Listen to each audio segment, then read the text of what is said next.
Et ce matin, je voudrais partager avec vous mon témoignage, le témoignage de Esther et de moi-même, comment le Seigneur nous a appelés et comment il nous a conduits, et comment nous avons cheminé avec lui et avec d'autres ministères jusqu'au jour où nous sommes. Et à la fin, nous allons avoir un petit moment de prière. Et je voudrais que nous prions à l'africaine aujourd'hui. Je vais vous apprendre à prier comme chez nous. Je sais que vous savez déjà prier, mais on va prier comme chez nous. Alléluia. Et vous savez que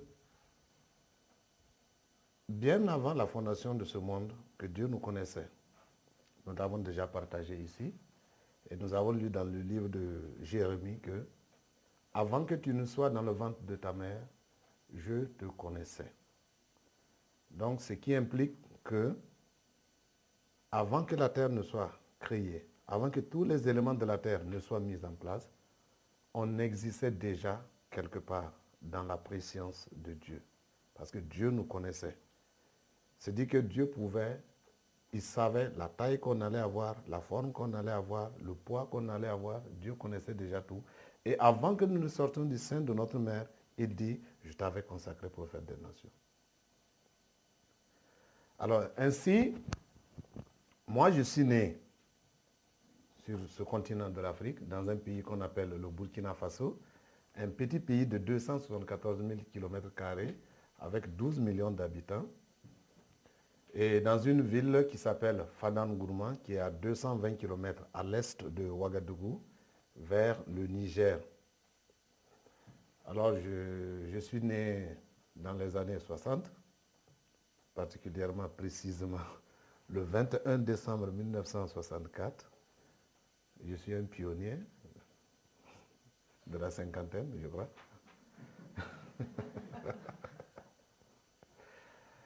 Alors j'ai fait toute mon école à Fada, j'ai fait toutes mes études à Fada et je me suis retrouvé enseignant. Je ne sais pas comment, parce que c'est un de mes amis qui se préparait pour rentrer à l'école des enseignants et je l'ai accompagné pour constituer ses dossiers. Finalement, il m'a dit, bah, écoute, il faut que tu te prépares aussi pour le concours d'entrée à l'école des enseignants. J'ai dit non, ça ne m'intéresse pas, je voulais devenir gendarme. Il dit non, j'ai suffisamment d'argent, je vais consulter aussi pour toi tes dossiers. Finalement, il a fait ce qu'il voulait. Il allait déposer le dossier, je ne savais même pas quand. Et un beau matin, on est resté chez un ami où on a des soirées où nous prenons le thé. On prépare le thé à la manière des Touaregs. Et toute la nuit, on échange, on rit, on rigole et tout ça. Et jusqu'au matin, moi, je suis resté couché chez l'ami en question. Et à 7 heures moins, cet ami qui a consulté pour moi mes dossiers partait pour composer. Je ne sais pas comment ça s'est passé. Il est passé par là. Et il dit, mais où est David? On dit, mais il est là, il dort. Il me réveille, il dit, lève-toi, on va aller. J'ai dit, on va où? Il dit, aujourd'hui, c'est le test, le concours d'entrée à l'école des enseignants. Il dit, alors, ah bon? Je dis, mais vas-y, de toutes les façons, je ne suis pas prêt. Il me dit, si tu ne pars pas, je n'irai pas non plus. Et là, je saurai que c'est toi qui m'as fait échouer. Il dit, d'accord, allons-y. Après, j'ai dit encore, mais écoute, je n'ai pas ma carte d'identité sur moi, je n'ai aucun papier, je n'ai pas d'écritoire, alors qu'est-ce que tu veux que je fasse? L'ami chez lequel nous étions tous est rentré, il a enlevé 3 feuilles, plus un bic et une règle, et il m'a remis. Il dit, allez-y. À mi-chemin, je lui dis, je retourne parce que je n'ai pas ma carte d'identité et puis je ne me suis pas peigné. À l'époque, j'avais une grande chevelure. Je ne me suis pas peigné, je ne sais pas. Les surveillants risquent de croire que c'est un drogué qui est là et puis bon. Il dit, d'accord, retournons et ce sera la base de mes malheurs. Je dis, d'accord, allons-y. Alors on est partis et nous sommes arrivés à trouver que l'appel était déjà fait. On avait déjà fait l'appel et heureusement, le surveillant était un de nos anciens enseignants. Il dit, vous, votre salle est la dernière, vous allez voir vos noms et vos numéros affichés à la porte. Je n'avais pas ma carte d'identité pour qu'on contrôle. Et nous sommes arrivés ainsi rentrés. On a composé. C'était bizarre, mais j'ai pris du plaisir. C'était vraiment intéressant ce qu'on demandait. Et j'ai composé. Au résultat, Moi, je passe, mon ami échoue. J'ai dit, ah bon? Ah, donc, je suis intelligent. J'ai réalisé que quand même, hein, il y avait quelque chose qui fonctionnait bien. Alors, mais je n'ai pas tellement pris ça au sérieux parce que de toutes les façons, l'enseignement, ça ne me disait pas grand-chose. Et il y avait la deuxième phase, puis ça c'était d'abord l'admissibilité. Il y avait la phase finale maintenant qui devait se dérouler à Ouagadougou. Et moi, je suis allé rendre visite à ma grand-mère au Togo.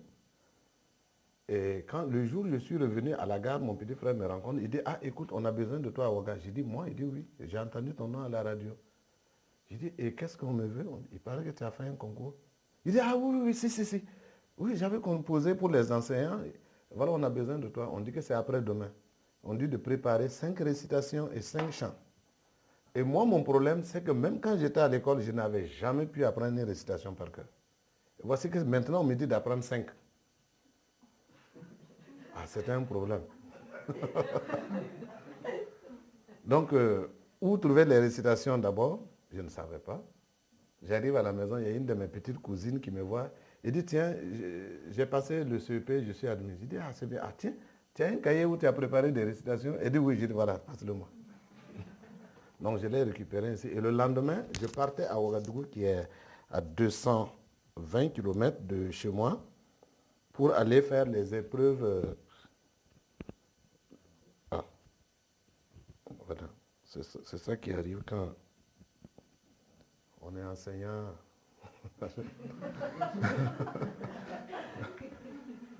Donc, je partais et sur la route, je m'efforçais à apprendre les récitations.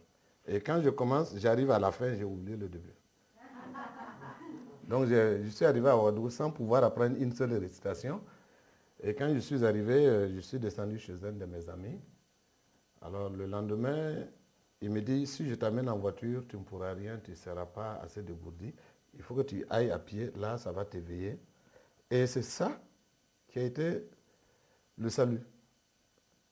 La seule strophe que j'ai pu apprendre sur le chemin allait être pour moi la porte d'entrée à l'école des enseignants. Demain dès l'aube, à l'heure où blanchit la campagne, je partirai. J'irai par les collines, j'irai par les montagnes. Tu vois, je sais que tu m'attends. C'est tout ce que j'ai pu apprendre. Et le reste, non. Arrivé donc, je devais passer devant 2 inspecteurs de l'enseignement. Donc il y a un entretien, on s'est entretenu, ils m'ont fait passer par la lecture, ils ont dit c'est très bien, tu as une lecture expressive. Maintenant, M. Traoré, est-ce que vous pouvez nous présenter une récitation? Vous avez un cahier? Oui. Ils prennent le cahier, ils regardent. Alors le premier inspecteur dit, ah, il y a une très belle récitation, les éléphants. L'autre dit, non, mais regarde, celle qui suit.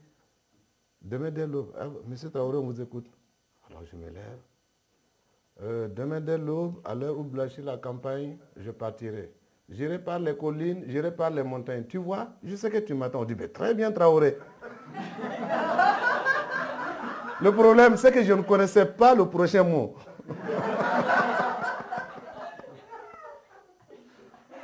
On dit, ah, c'est très bien, Traoré. Ok, bon, on ne vous promet rien, mais je crois que ça va aller.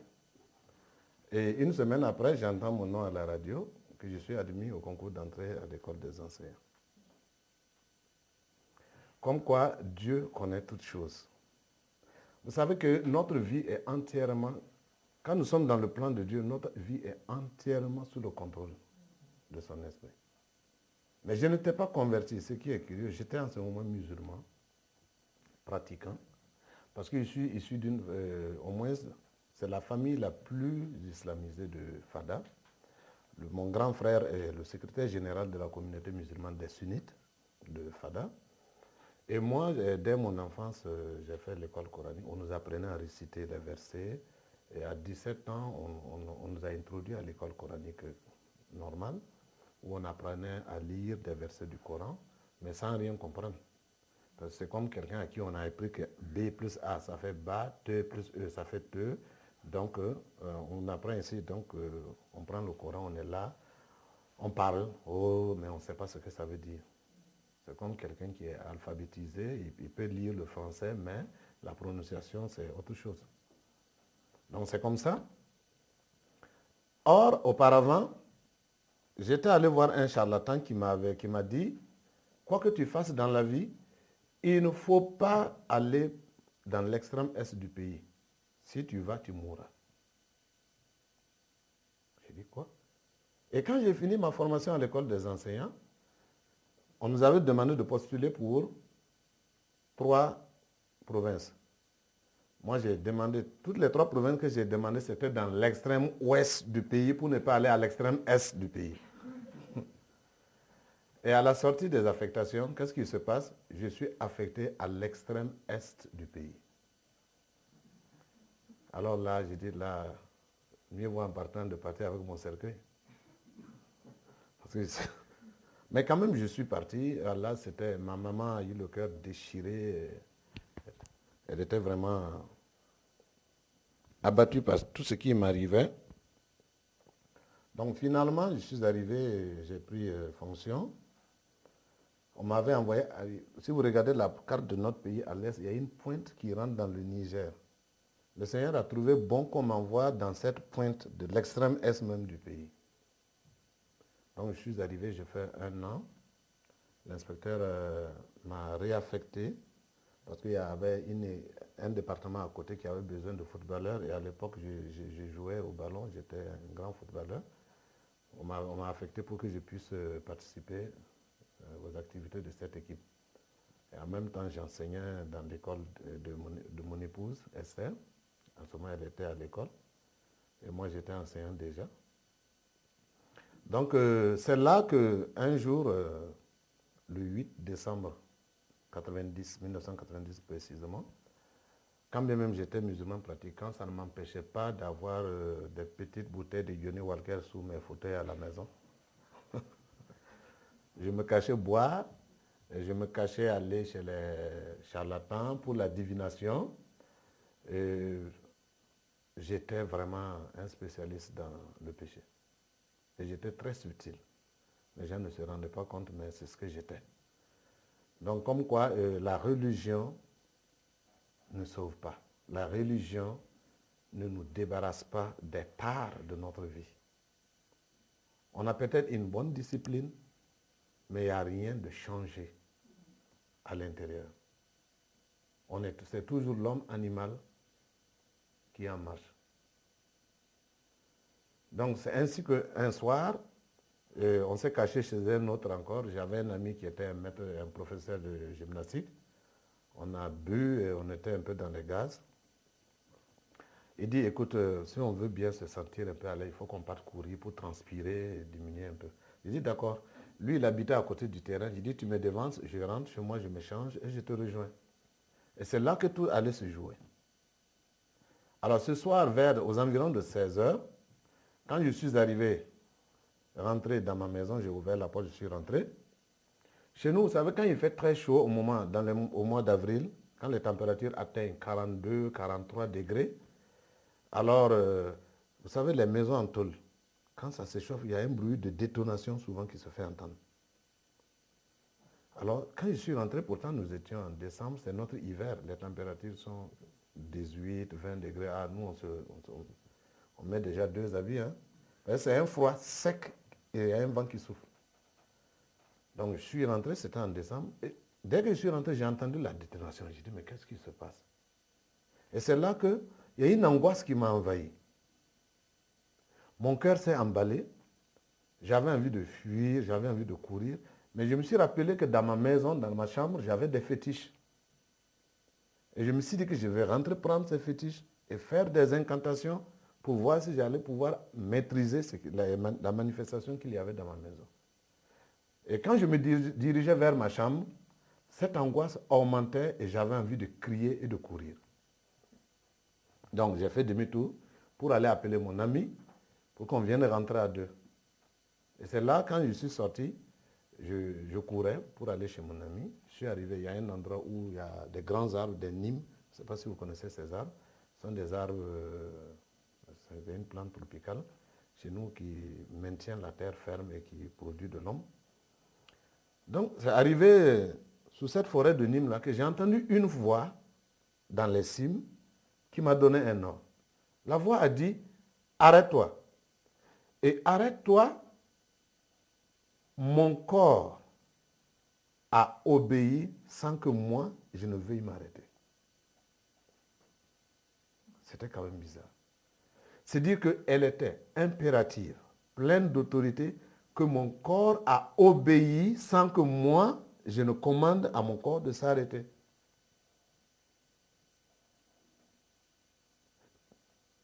Sachez, toute la création a obéi à Jésus. Tout ce qui existe sur la terre obéit à la voix du Très-Haut. Je me suis arrêté. Retourne dans ta maison. J'ai fait demi-tour. Et quand je suis arrivé, je suis rentré. Cette fois-ci, je n'avais plus peur. La peur était partie. Et la voix m'a dit, continue dans ta chambre. Je suis rentré. Et la voix me dit, prends le dernier livre de Star. Vous comprenez qu'il n'y avait pas quelqu'un qui m'indiquait. Mais quand il a dit, prends le dernier livre de Star, je savais exactement le dernier livre de quel temps j'allais prendre. Et quand je suis arrivé, j'ai pris le dernier livre, j'ai regardé, c'était écrit « Comment naître de nouveau » de T.L. Osborne. Et je me suis rappelé que j'avais pris ce livret avec un jeune homme, parce que je faisais partie du comité de rédaction de la Constitution du pays dans le département où j'étais, et j'étais le secrétaire de séance. Et quand nous sommes partis à une de nos rencontres, j'avais pris ça pour faire un sous-main. Et à la fin de la réunion, le jeune homme est parti. Et quand je suis arrivé chez moi, j'ai regardé, puisque j'étais musulman pratiquant, et le seul plié qui me manquait dans l'islam, c'était la Mecque. Il me restait seulement d'aller à la Mecque pour accomplir tous les pliés de l'islam. Et quand je suis arrivé chez moi, j'ai vu qu'on parlait de Jésus. Je l'ai mis en bas pour ne plus avoir affaire à lui. Et ce jour, il me dit, lis-le. Ouvre à telle page, j'ouvre, je lis. Continue à telle page, je continue. Et à un certain moment, je suis tombé à genoux, face contre terre. Et c'est à ce moment, j'ai senti qu'il y avait quelqu'un qui était arrêté devant moi. Sa présence remplissait toute la pièce. Je ne pouvais pas seulement voir son visage. Je n'ai pas pu voir son visage. Tellement ça dégageait de lumière. Mais en sa présence, il y avait une seule position que je pouvais adopter, face contre terre. Et il s'est mis à me parler de ma vie. Il m'a fait revoir depuis les premiers instants de ma vie jusqu'au jour où j'étais. Je me dis que le jugement de Dieu, ça ne sera pas dossier numéro 00024, affaire numéro 013. Non, je crois que ça ne sera pas ça. Pour ce que j'ai vu. Je me dis que, à la vue du Seigneur, chacun saura s'il doit aller à droite ou bien à gauche. Ce que j'ai expérimenté est que, sans qu'il me dise, voilà, tu as commis, en sa présence, je pouvais tout revoir. Les choses les plus horribles que j'ai commises, les choses que j'ai pratiquées dans l'occultisme et que j'étais le seul à savoir que j'avais fait, j'ai tout revu. Quand j'exhorte les frères, je dis, écoutez, évitez la double vie. Il faut être vrai dans le Seigneur. Et rien ne lui est caché. Il connaît tous les détails de notre vie. C'est pour ça qu'il est important, quand on est chrétien, il faut marcher comme vraiment des enfants de la lumière. Rien n'est caché devant le Seigneur. Il connaît tous les détails de notre vie. Et je me suis mis à crier. J'ai crié jusqu'à perdre la voix. Mais aucun de mes voisins ne m'a entendu. Aucun. J'avais des gens qui étaient à 5 mètres de moi. Mais tous, j'ai crié. Je vous dis crier jusqu'à perdre la voix et personne ne m'entend. Et je suis resté comme ça de 16h à 22h30 en sa présence. Mais c'est comme si j'avais passé seulement 3 ou 5 secondes. Je n'ai pas senti le temps. C'est comme si c'était un seul instant seulement mais les choses qui se sont passées étaient très grandes. Donc, vers 22h30, je me suis retrouvé seul. Mais là où j'étais à genoux, c'est comme si quelqu'un était venu verser un seau d'eau. Tellement mon corps a dégagé de la sueur et de l'eau, je peux dire. Ma chair était affaiblie. J'ai pu me traîner jusqu'au bord du lit, poser ma tête. Et à 5 heures, la voix recommence à parler. Va dans ma maison. Je me lève, je cherche qui parle. J'entends encore, va dans ma maison. Mais là, c'est que je n'entendais pas là, mais j'entendais à l'intérieur de moi-même. Et quand la voix me dit, va dans ma maison, dans mon cœur, ça résonne église. Va dans ma maison, dans mon cœur, ça résonne église. Et à 6 heures, j'étais devant la porte d'une église. Le pasteur de l'église évangélique est venu ouvrir la porte de son église à 6 heures. Il a trouvé quelqu'un qui était là assis, les yeux rouges, une figure non lavée. J'étais là assis. Il m'a regardé. Il a ouvert la porte, il est rentré, il est sorti, il s'est arrêté, il m'a encore regardé. Et il a continué. Les gens sont venus, on est rentré, je suis allé m'asseoir par derrière. J'ai regardé ce qu'il faisait quand il se levait. Je me levais, quand il battait des mains. Je battais les mains, je ne comprenais rien. C'était la première fois que je rentrais dans une église. Le culte est fini, on est sorti. L'église était sur une colline. Et quand j'ai commencé à descendre, j'entends encore, va dans ma maison. J'ai dit, ah non, écoute, cette fois-ci, je sais ce que je veux faire. Je vais au bar, je me noie dans l'alcool, je n'ai plus peur que les gens me voient. Je vais aller me noyer dans l'alcool et je crois que cette voie-là va s'éteindre. Et j'ai pris la route, je partais vers le bar. Comme quoi, on ne sait jamais quand est-ce que Dieu veut nous faire du bien. Souvent, on n'arrive pas à discerner. Et c'est là que j'ai rencontré le jeune homme avec lequel j'avais pris le livret. Il dit, voilà, viens. Il dit, votre affaire de Jésus, là, comment ça se passe? Et je lui ai raconté ce qui m'est arrivé. Il dit, ah bon? J'ai dit, oui. Il dit, gloire à Dieu, il était tout content, il me regardait. Oh, c'est merveilleux. J'ai dit, mais écoute, j'ai des problèmes et toi, tu es là, tu es content? Tu ne comprends pas que j'ai des problèmes, moi? Il dit, viens, je vais te présenter à des amis. Et c'est là, il m'a amené chez Marcel et Marceline Nana.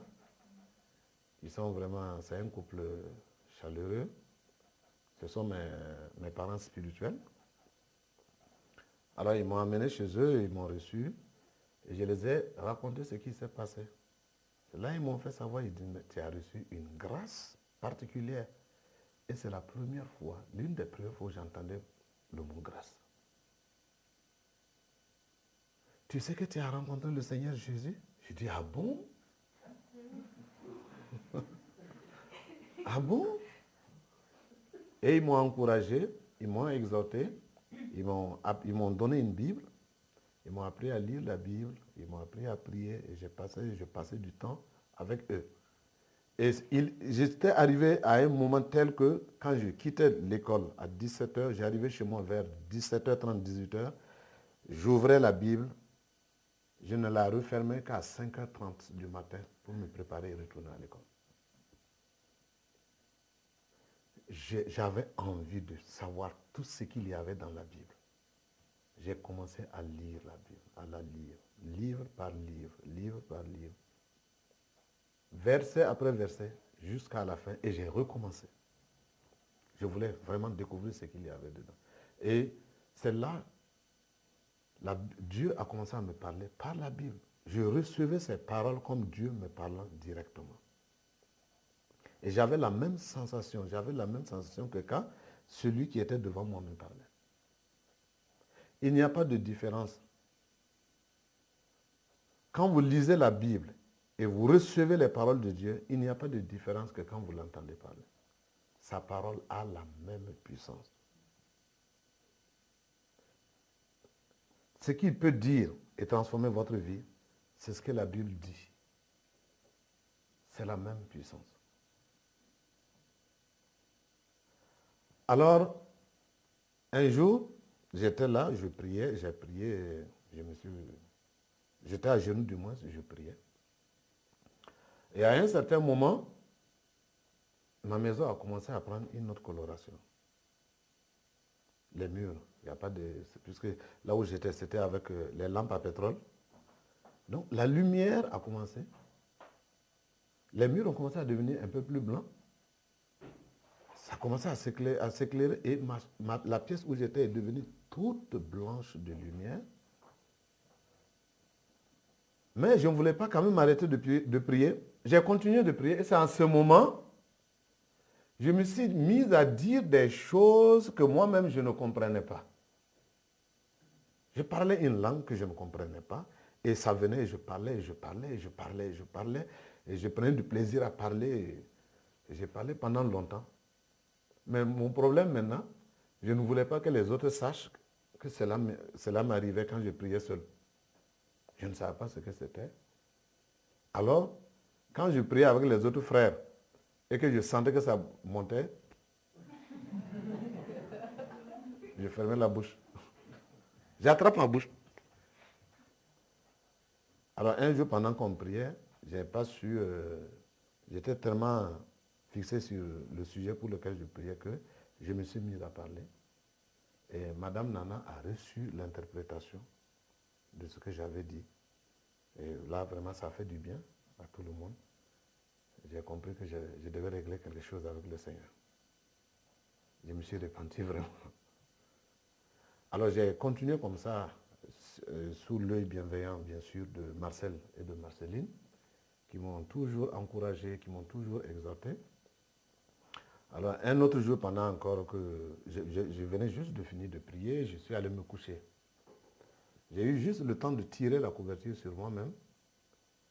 Quand j'ai vu le toit de ma maison partir d'un côté, j'ai dit alors, qu'est-ce qui se passe encore? Le toit de ma maison, carrément, qui est parti de côté. Et moi, j'étais là couché. Et je voyais le ciel, je voyais les étoiles. Donc j'attendais la suite des événements. Quand j'ai vu une étoile filante, au début je croyais que c'était une étoile filante, elle a quitté au-delà, plus haut que les étoiles que je voyais, et elle a commencé à descendre. Quand elle est arrivée au niveau des étoiles que je voyais ordinairement, l'éclat de cette étoile a fait que les étoiles ordinaires étaient devenues rouges comme de la braise. Et cette étoile a continué à descendre jusqu'au-dessus de ma maison. Et quand elle est arrivée là, elle s'est stabilisée et elle s'est mise à scintiller. Et quand elle scintillait, son éclat augmentait. Et à un certain moment, je pouvais distinguer nettement une couronne. Et une couronne qui était là. J'étais couché, je ne dormais pas. C'est pas que j'avais commencé à m'assoupir, non. Je voyais la couronne.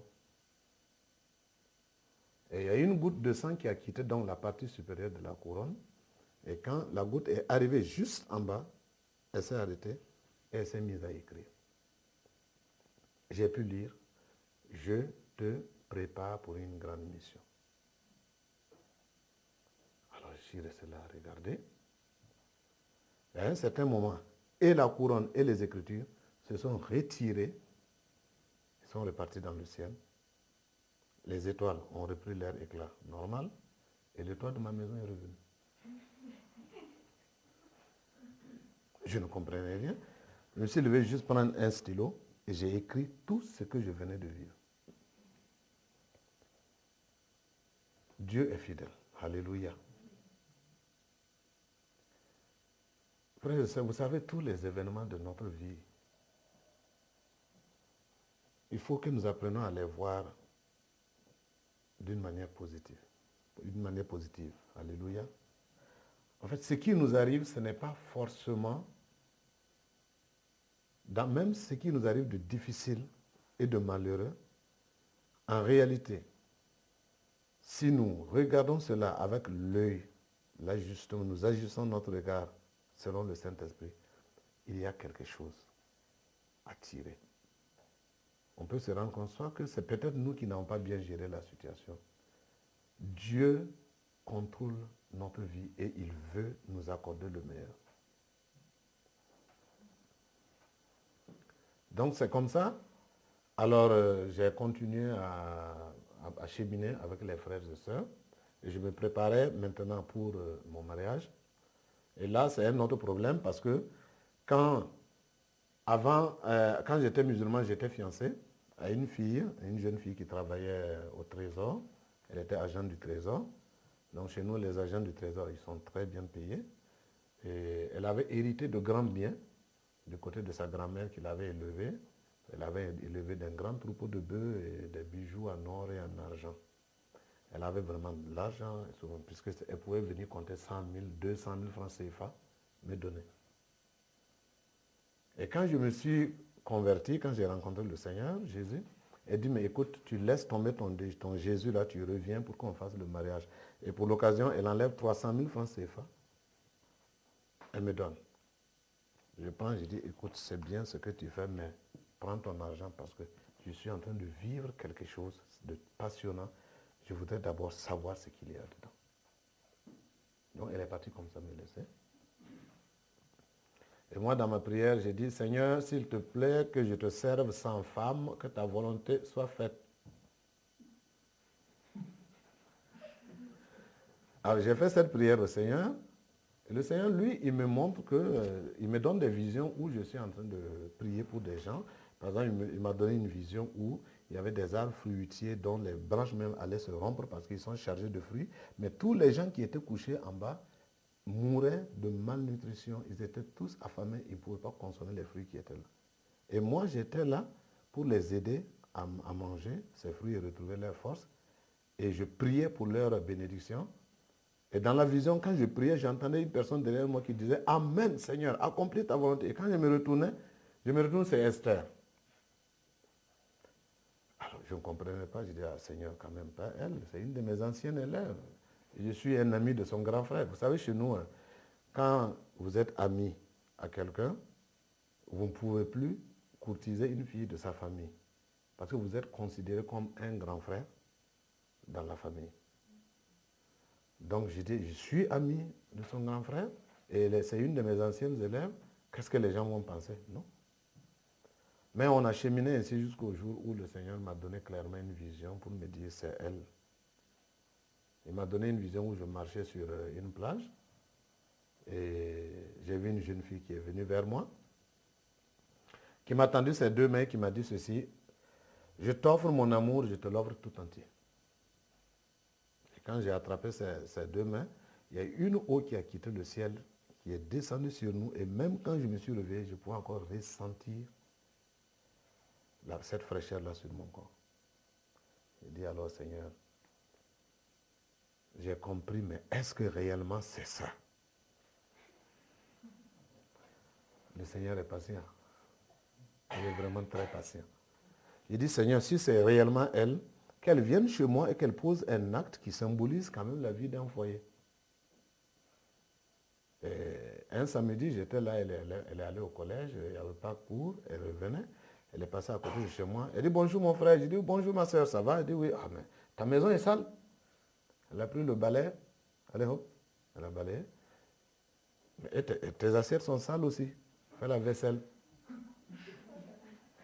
Elle rentre, elle ramasse tous mes habits, elle s'en va, elle fait la lessive, elle repasse et elle le ramène.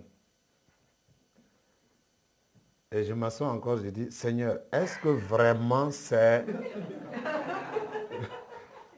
Alors à ce moment, il y a une voix qui se fait entendre qui dit, incrédule, n'as-tu pas demandé des signes? Je dis, ah Seigneur, je me repens, c'est vrai, c'est moi qui avais demandé des signes. Alors je dis, bon Seigneur, maintenant, donne-moi l'occasion de pouvoir parler de tout cela à ma maman spirituelle. Et je suis sorti, pendant que je fermais ma porte, j'ai vu Madame Nana, ma maman spirituelle qui est venue. Elle dit oui. Il dit oui, Madame Nana, ça va? Elle dit oui, ça va. Je viens chercher ce que le Seigneur t'a dit. Il dit donc, toi aussi, tu es au courant?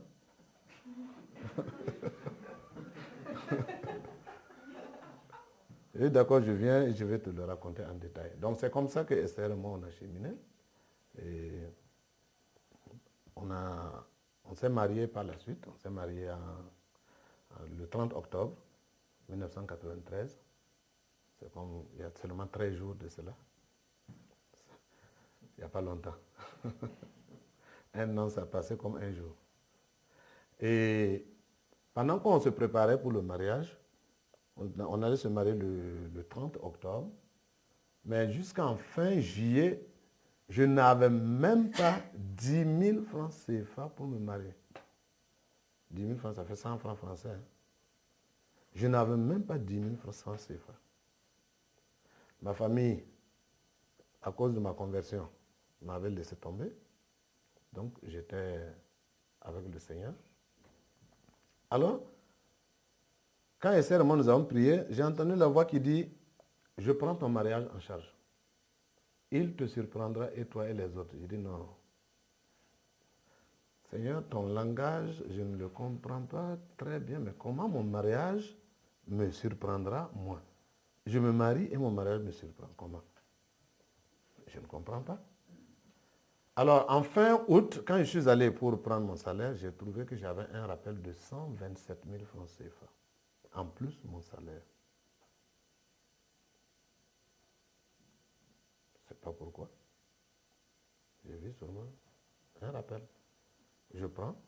Alors, je suis allé avec SR, on a acheté tout ce dont on avait besoin pour le mariage. En fin septembre, j'arrive encore pour prendre mon salaire. Je vois rappel sur fonds de l'habitat, 92 000 francs CFA en plus de mon salaire. Donc, on a acheté les petites choses qui manquaient. Et le mariage allait avoir lieu le 30 octobre. Le 27 octobre, je suis allé encore pour prendre mon salaire. J'arrive, je le vois. Rappel sur exercice antérieur, 100 000 francs CFA. Je dis alors là, Seigneur, je commence à comprendre ton langage. Donc c'est ainsi que on a cheminé et on devait faire le mariage administratif à Diapaga, à 450 km de Ouagadougou, et nous rendre maintenant à Ouagadougou pour que le pasteur puisse nous bénir. Et le matin, quand on s'apprêtait pour aller à la mairie, il y a un frère qui est venu de Kanchari, qui est le village d'Esther, à 56 km, qui nous dit, le pasteur a quitté Ouagadougou, il est à Kanchari, il dit que si vous finissez à la mairie, vous venez à Kanchari. Voilà. Donc, le Seigneur a raccourci le chemin. On a été vraiment surpris. Et Dieu nous a visités. Pendant qu'on préparait le mariage, à la veille, on a vécu quelque chose d'extraordinaire. Pardon. On a vécu quelque chose d'extraordinaire en ce sens que la veille, le maire avait souhaité nous rencontrer et nous sommes allés pour le voir. Quand nous sommes revenus, on a vu 3 bassines. On a des bassines chez nous qu'on appelle des bassines de lessive. On a vu 3 bassines de lessive remplies de poissons. Des capitaines qui avaient cette taille, des carpes qui avaient cette taille, propres, bien lavés, nettoyés. On demande aux enfants qui a amené ce poisson. Ils disent, qu'il y a 3 hommes qui sont venus à vélo. Ils ont demandé si c'est ici qu'il y avait le mariage. On a dit oui, et ils ont dit, voilà, on les a envoyés venir remettre le poisson. D'accord, on avait besoin, effectivement. Il y avait beaucoup de frères et sœurs qui venaient. Donc, alors, la braise, poisson à la braise, poisson frit, poisson à la soupe, tout. On a bien mangé, on a fait bonne chère. Alors maintenant, quand le mariage est passé, Esther a lavé, elle a bien nettoyé, et c'était des plats tout neufs, des bassines toutes neuves. Elle a fini, elle a nettoyé tout, elle a posé. Et on attendait que ces hommes-là reviennent pour qu'on sache qui nous a fait ce cadeau. Alors un soir encore, on sort pour aller rendre visite à des amis, on revient, les enfants nous disent, les hommes là sont venus et ils ont repris les bassines. J'ai dit, mais d'où ils sont venus? Ils sont venus de comme ça. À vélo encore, ils disent, oui, où ils se sont arrêtés? Ils disent là. Moi, je sors devant ma cour, c'était du sable. Aucune trace de vélo. Aucune trace. Alors, je vais au campement de pêche. Je passe famille par famille pour savoir qui a envoyé le poisson. Personne. Je vais au deuxième campement de pêche, 11 km plus loin. famille par famille, personne. J'ai dit, mais qui a envoyé ce poisson? Alléluia. Je sais que vous voyez déjà. Amen. Dieu a envoyé ses anges. Dieu a envoyé ses anges. Et ces poissons, depuis, puisqu'il y a un grand fleuve où on pratique la pêche, je n'ai plus jamais vu, je n'ai plus jamais mangé du poisson qui avait le goût excellent de ce poisson. Jamais. Donc, on a commencé vraiment notre mariage dans la bénédiction de Dieu. Et il y a un fait quand même très important, c'est celui que quand je me suis converti nouvellement, j'avais envie chaque fois de partager ce que je ressentais aux gens. Mais je ne savais pas comment il fallait évangéliser, je ne savais pas comment il fallait présenter un message. Alors j'ai eu une idée qui était quand même assez originale. Ma maison était dans un carrefour. Et dans le village, il y avait une foire hebdomadaire. Les gens de tous les villages voisins venaient. Et là-bas, on vient à pied. Les gens font 25, 30 km, 15 km à pied pour se rendre à la foire. Donc, je suis allé m'acheter une grosse jarre en terre cuite et je la faisais remplir d'eau. J'ai acheté 2 gobelets que j'ai posés à côté. Et je m'asseyais avec ma Bible. Quand je voyais un groupe de 5-6 personnes, bonjour, bonjour, vous n'avez pas soif? Ah oui, on a soif. Ben venez, il y a de l'eau fraîche. Ils viennent, ils boivent. Quand ils finissent de boire, je dis, écoutez, je vais vous lire quelque chose. J'ouvre ma Bible, je ne sais pas où j'ai ouvert, et je me mets à lire un passage. Vous avez compris? Ils disent oui. Je dis merci, que Dieu vous bénisse. Et j'attends le prochain groupe. Et c'est comme ça que je faisais. C'est comme ça que je faisais pour partager au moins ce que je ressentais en moi. Donc ça, plus tard, maintenant qu'avec mes parents spirituels, ils vont m'apprendre maintenant des techniques d'évangélisation, des différentes méthodes d'approche et tout. Donc là, maintenant, on s'est versé dans l'évangélisation. Mais toujours est-il que Dieu nous a accompagnés comme ça durant toute notre vie. Et c'est là, quand nous nous sommes mariés, alors j'ai été affecté dans une nouvelle localité où on n'avait pas d'église, il n'y avait pas de pasteur. On était 2. Mais avant notre mariage, pendant que j'aidais Marcel et Marceline à faire leur sac parce qu'ils avaient été affectés, c'est là que j'ai trouvé le magazine de Vie comblée. J'ai trouvé ça dans leur bagage. Je l'ai pris, je l'ai mis ici. J'ai continué de faire les sacs. Après, je dis, mais Marcel, je peux emporter ça? Il dit, oui, oui, tu peux l'emporter. Je l'ai mis aussi dans mes papiers et je suis parti. Quand nous sommes arrivés, on a commencé à s'installer, je l'ai retrouvé. Et nous étions en novembre 93. Donc, je l'ai lu. Il était vraiment très intéressant. J'ai pris des notes. Et en fin novembre, j'ai écrit à Vie comblée qui était à l'époque à Vichy. Et en février, j'ai reçu la réponse. C'est comme ça que la correspondance s'est établie depuis 1994 maintenant, entre Yves et Michel et moi, et nous, Esther et moi-même. On a commencé à correspondre. Et Dieu va commencer à nous parler, chacun pour l'autre. Donc il y a eu un travail que Dieu a commencé à instaurer entre nous. Il nous exhortait et nous on était là. Et ce qui est curieux, c'est que il arrivait des moments, on passait des moments par lesquels où ils savaient exactement ce qu'on vivait. Et nous, on pouvait ressentir les fardeaux qu'ils avaient sur eux. Mais pourtant, on était loin. Donc, pendant 6 ans, de 1994 à 2000, on a été enseigné, formé par le magazine. C'est le magazine. Toute ma formation s'est faite là. Et c'est quand en 2000, Yves et moi, nous nous sommes vus pour la première fois. Je l'ai vite reconnu. Mais lui, il ne m'a pas reconnu. Ah oui, vous êtes... C'est arrivé, j'ai dit bonjour apôtre Yves. Oui, mon frère, ça va? Pardon, vous êtes... Il dit, je suis David. Ah, mon frère David.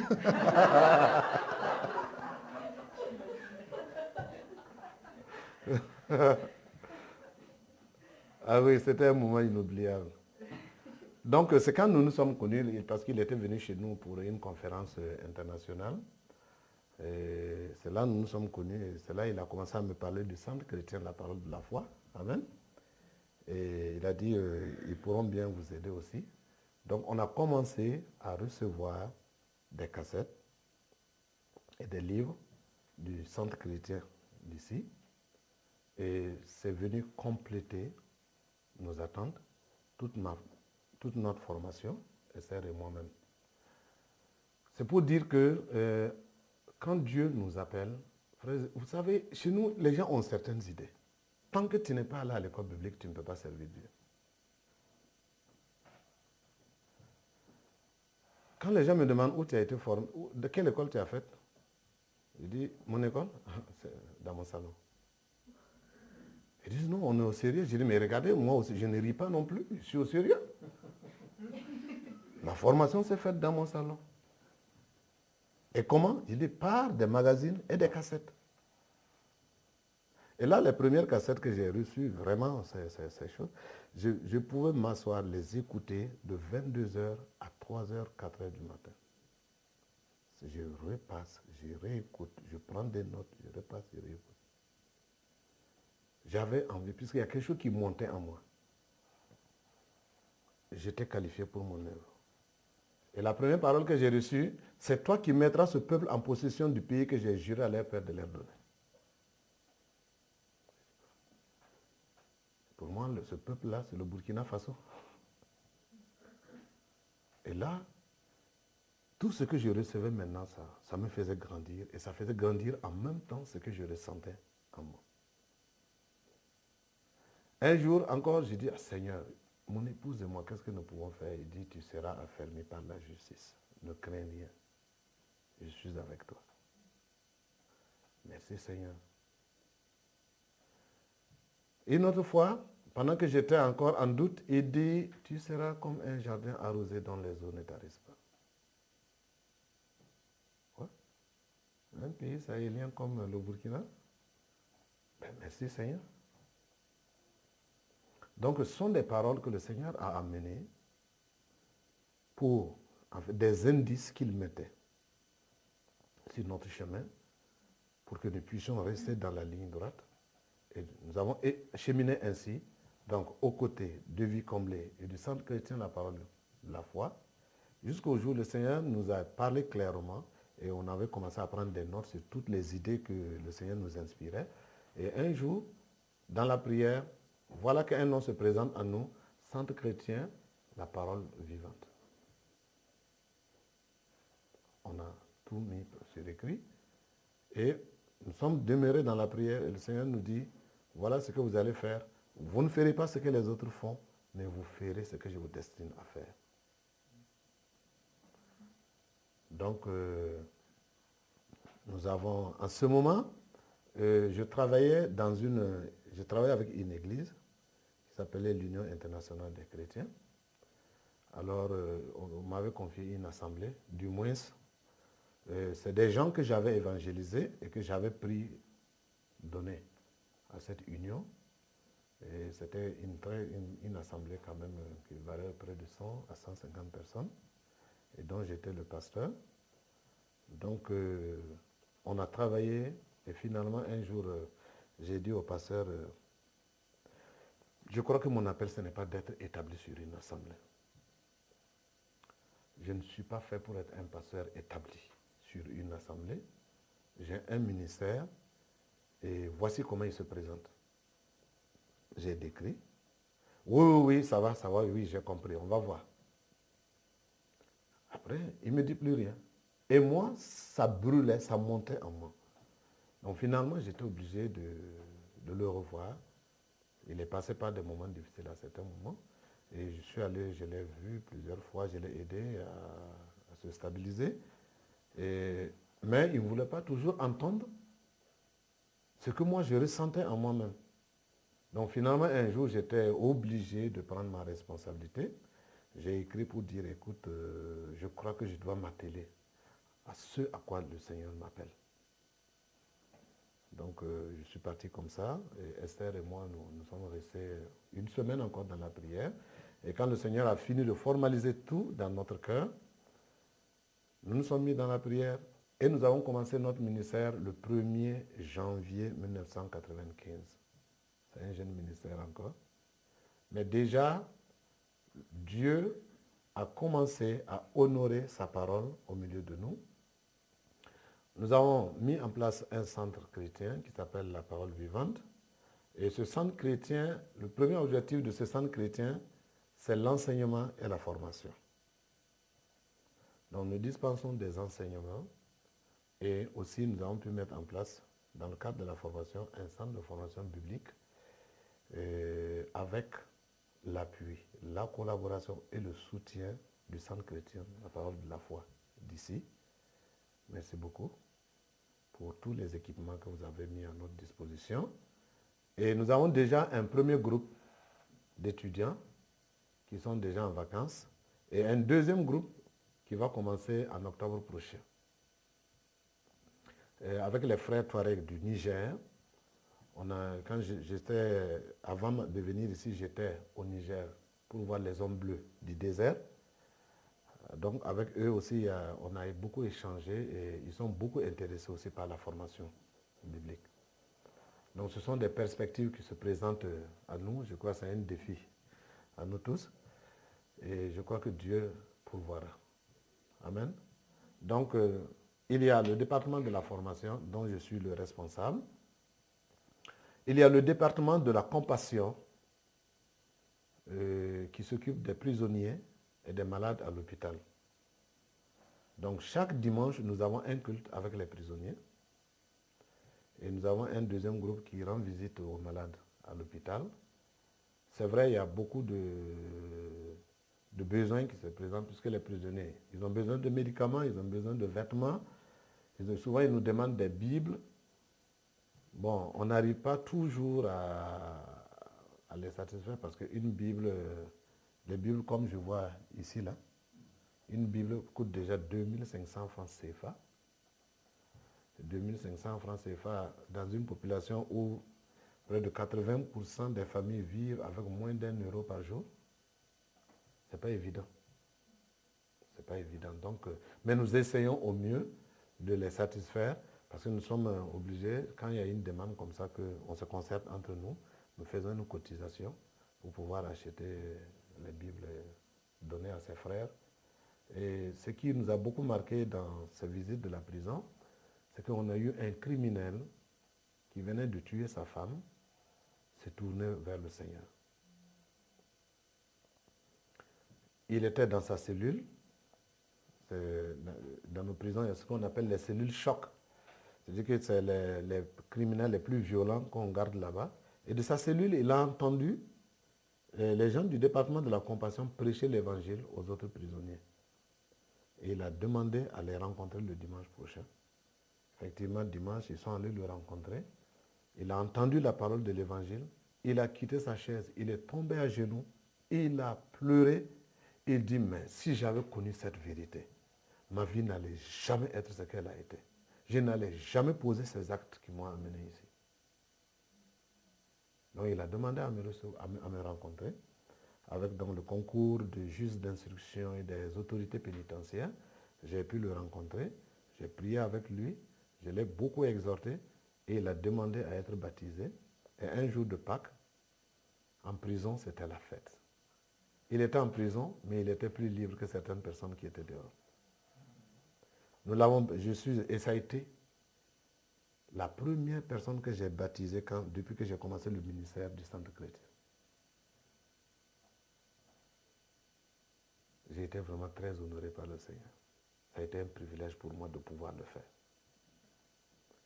Et quand il est sorti des eaux du baptême, parce qu'il était malade, il était atteint du VIH-Sida, il m'a dit ceci, pasteur, je n'ai plus peur de mourir. Je suis prêt. Et une semaine après, il est mort. ça a été vraiment un moment très fort pour nous. Et on a vu beaucoup de personnes comme ça en prison, qui étaient condamnées à perpétuité, qui se sont donnés au Seigneur et qui ont reçu de la grâce présidentielle la rémission de leur peine. Donc quand ils sortent, nous nous renseignons de quelle religion ils viennent et nous les recommandons à des églises pour qu'ils puissent continuer de vivre. Des Nigérians, des Béninois, des expatriés comme ça, souvent, bon, parlant d'expatriés, je parle au niveau de l'Afrique, des gens qui ne sont pas de notre pays. Donc ça, ce sont les activités du département de la compassion. Il y a le département de l'intercession, qui est divisé aussi en deux groupes, où nous faisons de l'intercession simple, c'est-à-dire qu'il y a des frères et des sœurs qui sont là, qui se relaient pour l'intercession, qui se donnent vraiment à la prière, et de 23 heures souvent jusqu'à 5 heures du matin. Ils prient pour tout, les autorités, la provision dans les églises, les besoins des pasteurs, les besoins de leur famille. Ils ne prient pas pour nous seulement, mais pour tout l'ensemble et pour tous les partenaires et tous les amis du centre chrétien, la parole vivante. Donc vous êtes sur la sellette, hein? Et il y a le département des œuvres que nous appelons le département des œuvres sociales, où mon épouse est responsable, mon épouse qui est infirmière. Donc c'est elle qui est responsable. Nous nous occupons des veuves, des orphelins et des personnes en difficulté. Nous appelons personnes en difficulté des gens qui sont... C'est vrai, il y a la pauvreté en Afrique, mais dans notre pays, on parle de l'extrême pauvreté. Extrême pauvreté parce que il y a des familles qui mangent peut-être une fois tous les 2 jours. Donc il y a une très grande mortalité infantile. Il y a beaucoup de choses qui... Bon, je vais vous épargner de tous ces détails. Mais ce sont des activités quand même que nous menons. Et Esther est souvent amenée à passer souvent 1 nuit, 2 nuits à l'hôpital parce qu'elle accompagne des femmes qui ont leurs enfants malades. Et une fois, on a été appelé, quand nous sommes arrivés, on a trouvé une femme qui avait couché son enfant, elle attendait, elle a pris sa chaise, elle attendait bonnement que l'enfant expire pour qu'elle parte l'enterrer. Donc Esther est arrivée dans ces conditions, elle a pris l'enfant, elle l'a amené dans un dispensaire à côté de chez nous, on dit non, et il faut l'amener à l'hôpital. Donc elle a été admise aux urgences là-bas, elle est restée, c'est elle qui est restée avec l'enfant 2 jours, c'est elle qui a payé toutes les ordonnances, c'est elle qui a pris la charge de l'enfant. Aujourd'hui, cet enfant a 2 ans, elle court, elle fait vraiment la joie de ses parents. Et je crois que nous, on a une plus grande joie à voir cet enfant vivre. Donc voilà, en gros, en ramasser notre témoignage, le témoignage de David et d'Esther et le témoignage du centre chrétien de la parole de la foi et la parole vivante de Fada. Et comme quoi Dieu fait toutes choses selon son plan. Nous avons appris une seule chose, nous laisser conduire. Nous avons appris à écouter le Seigneur, à nous laisser conduire dans ses voies et surtout à poser des actes chaque fois qu'il voulait que nous posions des actes. Alléluia. Et je crois que c'est très important pour chacun de nous. Et je vais vraiment ennuyer. Hein? D'accord. Et vraiment, nous bénissons particulièrement le Seigneur pour la connexion qu'il a su établir entre vous et nous, vie comblée et nous, et certainement pour encore d'autres connexions certainement qu'il va établir entre nous et d'autres ministères. Et je crois que c'est le temps du Seigneur et je crois que c'est pour ce temps que nous sommes parvenus à la royauté. Alléluia. Que le Seigneur vous bénisse. Que la grâce de Dieu soit sur vous, au nom de Jésus. Vous avez encore de la bande parce que je voudrais qu'on lise, ou bien on peut prier hors de tout ça. D'accord. Je voudrais qu'on prie.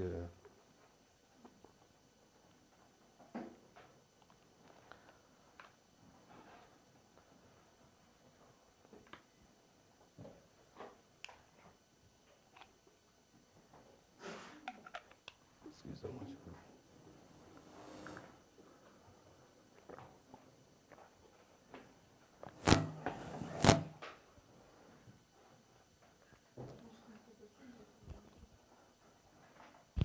Alléluia. Nous allons prendre nos Bibles dans 1 Chronique au chapitre 4.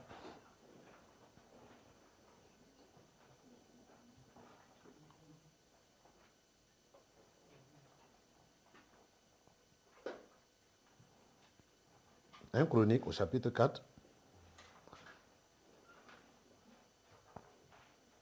Et nous allons lire les versets 9 et 10.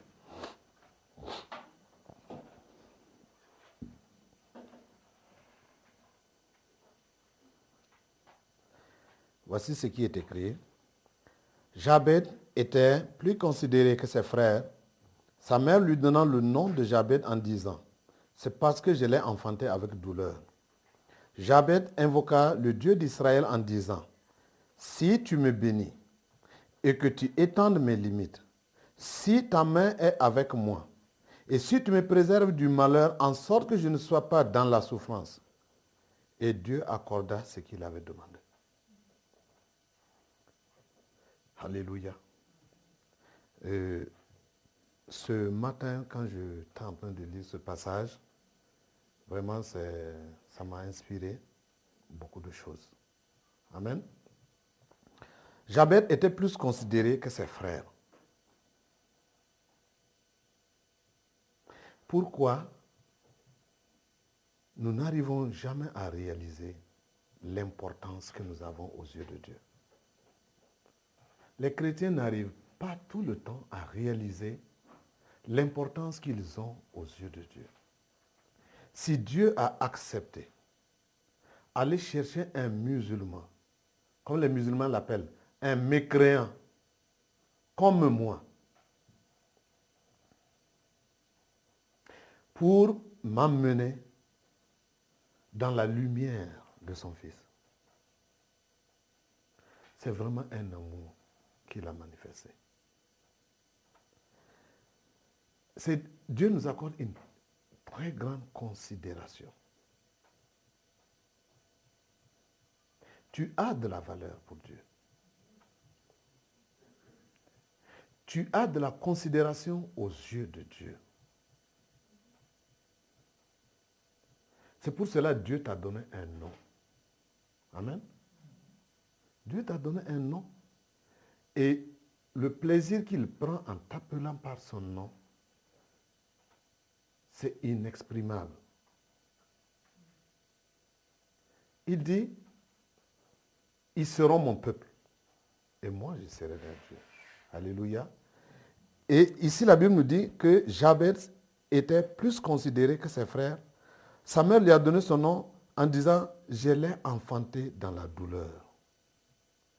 Regardez tout le mal, toute la souffrance que Dieu a endurée au travers de Jésus pour nous enfanter. Pour nous enfanter.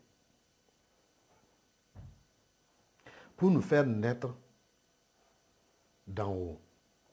Pour nous faire naître d'esprit. Et la Bible dit, vous n'êtes plus des gens de dehors. Vous n'êtes pas des étrangers. Vous êtes des gens de la maison de Dieu, des concitoyens des cieux. Ça, je crois que ça, c'est de la considération. Alléluia. Et Jabed a pris conscience de la place qu'il avait dans le cœur de ses parents, dans le cœur de ceux qui l'ont mis au monde. Si on peut dire, de ceux qui l'ont engendré. Alléluia. Et c'est une image qui doit nous faire savoir que si Dieu nous a donné naissance, c'est parce qu'il nous a conçus d'abord. Amen. Il nous a conçus d'abord. Et quand on conçoit quelque chose, on a une partie de soi-même dedans. Alléluia. Et quand par exemple souvent il y a des problèmes d'enfants, une femme est accouchée, on dit c'est ton enfant, non c'est pas mon enfant, on dit d'accord on va faire quelque chose. On prélève le sang, on va en faire des examens pour déterminer le père de l'enfant. Et si Dieu est notre Père, qu'est-ce que nous avons de lui en nous? Si Dieu est notre Père, qu'est-ce qu'il nous a transmis? Alléluia. Et Jabez va invoquer le Dieu d'Israël en disant, j'ai fait des coupures. Il est écrit, si tu me bénis et que tu étendes mes limites, si ta main est avec moi. Moi, je coupe, je dis, tu me bénis. Dieu, tu me bénis. Alléluia. Dieu, tu me bénis. Dieu te bénit. En ce sens que il t'accorde le souffle. En ce sens que il fait lever son soleil sur toi. En ce sens que il t'a à l'œil. En ce sens que il prend soin de toi. En ce sens que là où tu ne vois pas, il voit pour toi. En ce sens que ce que tu n'entends pas de tes oreilles physiques, il te le fait entendre en esprit. Il te bénit. Bénir, c'est dire du bien de l'autre. Bénir, c'est aussi suppléer à l'insuffisance et à la limite de l'autre. Bénir, c'est se donner pour l'autre. Dieu te bénit. Est-ce qu'un seul instant, tu peux fermer les yeux et voir la bénédiction de Dieu dans ta vie et élever la voix pour lui parler de cette bénédiction? Vois tout ce que Dieu accomplit dans ta vie. La vie qu'il te donne, la santé qu'il pourvoit, la corbeille qu'il ne cesse de remplir, le chemin de la prospérité qu'il ouvre devant toi. Et prions, comme je l'ai dit, prions comme chez nous, nous aimons le faire. Élevez la voix et parlez à votre Dieu par rapport à cette bénédiction qu'il fait. Seigneur, je te loue et je te rends grâce. Merci pour ta fidélité et ta miséricorde dans ma vie. Merci pour ta bénédiction, Seigneur. Tu me bénis. Seigneur, tu me bénis. Tu me donnes la vie. Seigneur, tu me soutiens. Tu pourvois à tous mes besoins. Seigneur, tu bénis mon épouse. Tu bénis mes enfants. Tu bénis mon travail. Tu bénis, Seigneur, le CCPV. Tu bénis Vie Comblée. Tu bénis la parole de la foi. Tu bénis mes frères et sœurs. Seigneur, tu me bénis. Quand tu fais du bien à un de mes frères, Seigneur, c'est à moi que tu l'as fait. Quand tu fais le bien à une de mes sœurs, Seigneur, c'est à moi que tu l'as fait. Quand tu bénis, Seigneur, ton œuvre, c'est à moi que tu le fais. Quand tu bénis, Seigneur, nos activités, Père, nous te bénissons, car c'est à nous que tu fais ce bien. Quand tu gardes nos enfants en santé, Seigneur, tu nous bénis. Quand tu bénis notre aller et notre retour, Seigneur, tu nous bénis. Quand tu nous soutiens, Seigneur, dans nos sorties et nos entrées, Seigneur, tu me bénis. Amen. Je te rends grâce. Merci pour ta fidélité. Merci pour ta bonté. Merci pour tout tes offerts. Merci pour ta magnificence. Tu es Dieu. Tu es souverainement élevé au-dessus de toutes choses. Je te rends grâce pour la vie, pour la vie, pour la vie de chacun de nous. Reçois l'honneur, reçois la gloire, reçois la puissance, reçois la magnificence. Père Saint, au nom de Jésus, au nom de Jésus,